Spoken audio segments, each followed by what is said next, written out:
Hello, everyone. I have the pleasure to introduce our next speaker on stage. Cosima Meyer works as a data scientist at IBM, where she aims to make machine learning explainable. She's also an active member of PyLadies, R-Ladies, and additionally, she's also Google's Women Tech Makers Ambassador.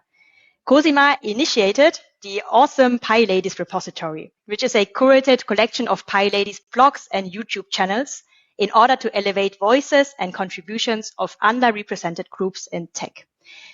And to enhance the view, she has also created a Mastodon bot, which she will talk about in this session. If you have any questions during the talk, please add them to the chat and we'll come back to them later. But now a big welcome to you, Cosima, and we are very excited to hear your talk. Thank you so much. Thank you for the nice introduction, Lena. If we can bring up the slides now. Awesome. Okay. So welcome first from my end to my talk. It's on sparking connections. And as Lena said, it's kind of my story, how to make PyLadies and their contribution and their content more visible. Before we get started, a few words about me and my background. I have an academic background and studied civil wars during my PhD. And during this time, I always enjoyed discovering and kind of most importantly for me, understanding the methodological approaches. And this is actually what got me to where I am right now. After my PhD, I transitioned to the industry and work there now as a data scientist, mainly focusing on making machine learning more explainable. And I work there with both Python and R. And that's why I initiated the PyLadies and R-Ladies event series to kind of bring both communities together, because I truly enjoy being part and a member of both of them. And I think like combining them is even better. And this year, I also got the honor to become Google's Women Tech Makers Ambassador. And what you see here is there's kind of like a red line throughout the things that I'm doing. And that means making like underrepresented groups in the field more visible and promote their content.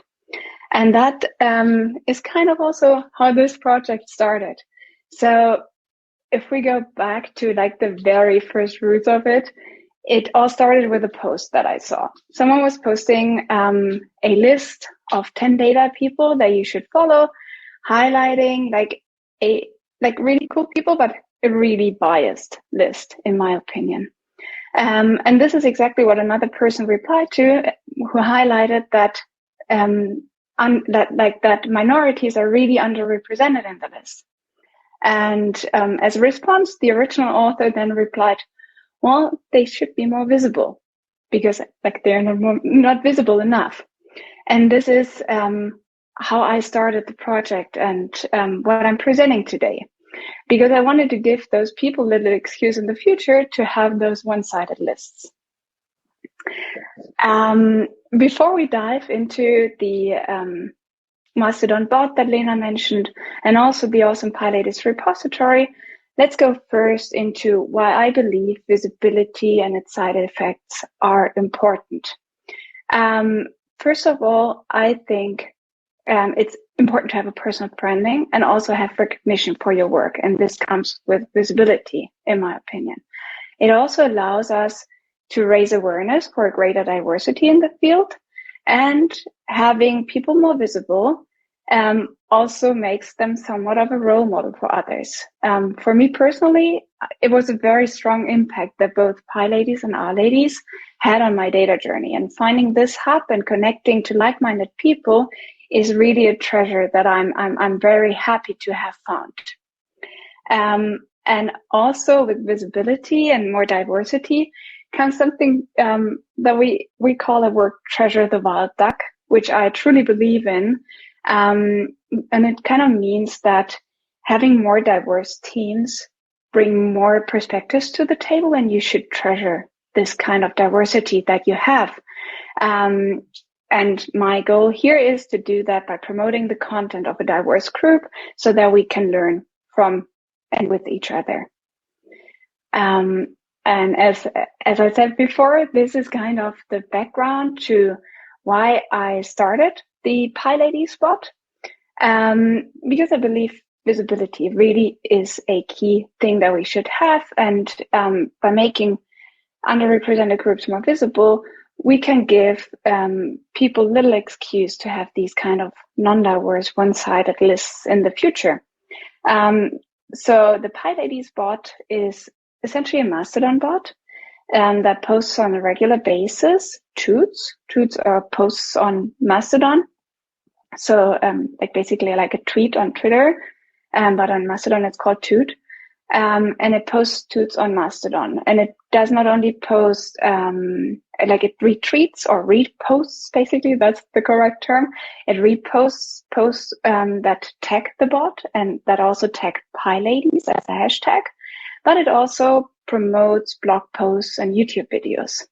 And it initially started as just promoting blog posts, but it's now growing more and more. And like I recently also incorporated YouTube videos. And to be able to do that, so to promote really like content, specific content on a scheduled level, you need some kind of a directory. And that's what I started by having the awesome PyLadies repository. Again, as I said, it started off as having blogs. That's why we have the name Awesome PyLadies Blogs repository. I'm thinking of renaming it now that it becomes bigger. But this is basically the foundation of everything. And it's really heavily inspired and builds heavily on the awesome PyLadies repository, which is also a really nice repository, I think. And so huge kudos and credits to them for setting it up and for allowing me to copy the idea. And the repository is basically, as you see, it's a GitHub repository, and it collects entries by PyLadies who can be self-submitted or also theoretically submitted by others, but I prefer self-submission because you want to make sure who is on the list. And it's meant to collect and showcase the contribution of PyLadies there to make the people themselves first more visible. And it can be a person, or it can also be a PyLadies chapter. And when I started this project in the beginning of, I think it was February this year, I reached out since then to hundreds of PyLadies and also PyLadies chapters, and many replied. Not all of them, of course, as it's always the case, but many replied, and the list is constantly growing. So just as a quick kind of shout out, so kind of if you do have a blog or some content that you want to add, feel free to submit it. There's a guide. You can either open a pull request yourself, open an issue, or also reach out to me if you don't feel comfortable doing that, and I can help and support there. And this would help then to make the content of PyLadies even more public and more openly represented. And as a quick side note also, it does not only serve for the bot as a resource. I've been also approached in the past weeks by journal editors who were looking for specifically PyLadies who could serve as reviewers for specific contents. And I could point to this list and say, like, here, I'm not sure if anyone fits, but here's a list of really cool people who could potentially support. So it also can serve different purposes here. And again, if you want to become part of it and are not yet on it, don't be shy. Just submit your blog or your content that you have and that you want to contribute to. So what we have is we do have the bot and we do have the PyLadies repository. And now we need to bring them both together, right? And that's what I'm going to show you in the next few slides. And I will walk you through the steps, how I'm bringing them together. It's a pretty simple architecture, actually. And this slide here is just meant to give you a brief overview of what we have. So on the left-hand side, there are the two repositories, because I'm also sourcing information from the PyLadies repository. So we do have awesome PyLadies and awesome PyLadies repositories. Then we have the green part is kind of the magic, if you want. It's what the Mastodon bot is about. It gets the RSS data from the repositories, converts them into a metadata pickle, file that is then used to promote blog posts in the promote blog post Python script. And independently of that, I also have the boost mentions, so the bot is tagged, and also boost those PyLadies tags scripts that work independently of that. And then you connect it to the to Mastodon, and your posts are published basically. Well, let's get started. So first of all, you do have the repository, the awesome PyLadies repository. Then you do have the green rectangle with the magic inside. What I should mention is everything is right now for promoting content. It's based on RSS feeds. So if you have a blog, or YouTube automatically comes with it, but if you have a blog, you should make sure that you have an RSS feed, because as I said before, we get this information, store it, and then promote it. And then in the last step, you connect to Mastodon. There are a couple of instances on Mastodon that allow bots, or are dedicated bot instances. One of them is bots in space. That's where the PyLadies bot is located at. And it's really easy to set it up there. The instance owner or curator is really helpful, and really it was really easy to communicate and set it up, and I really appreciate that.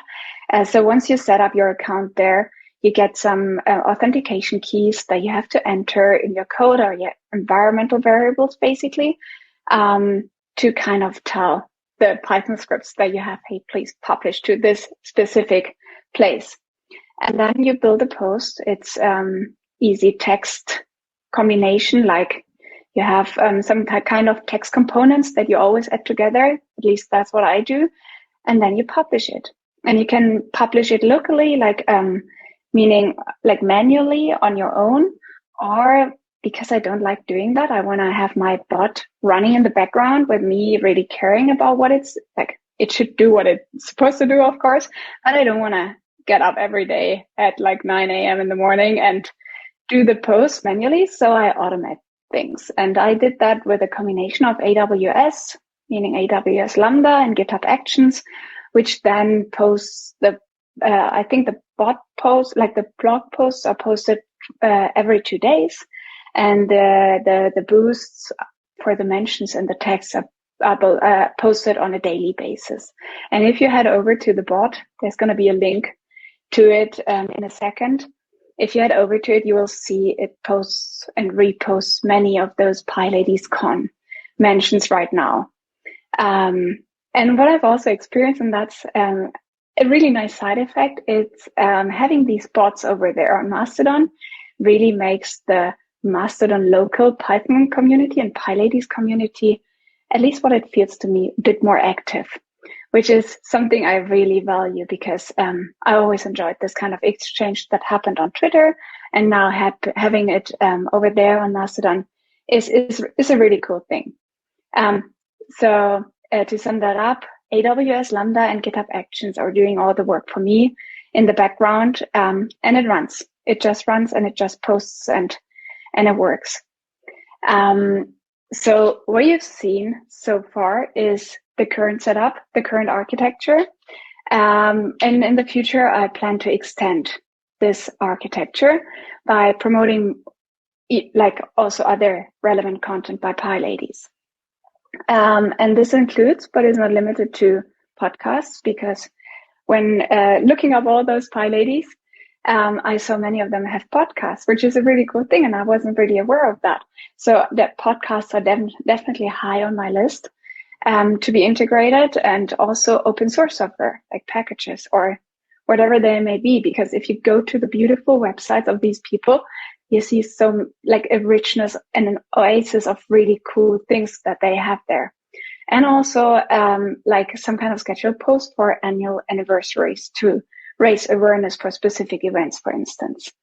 But those are just thoughts. So if you have ideas or feedback from your side, I'm more than happy to hear about them and to further enrich the functionalities that the bot has. Now, if this sparked your interest, feel free to follow the bot that's on the left-hand side, or to contribute your blog posts or your YouTube channel, or we can also start setting up pull requests for podcasts if you want, because it's easy to edit. I just need to tweak the code a bit. So feel free to support with your free content that is available, and to help make the PyLadies contributions even more visible and more present around the world of the internet. And with that, thank you so much for joining, and thank you so much for attending.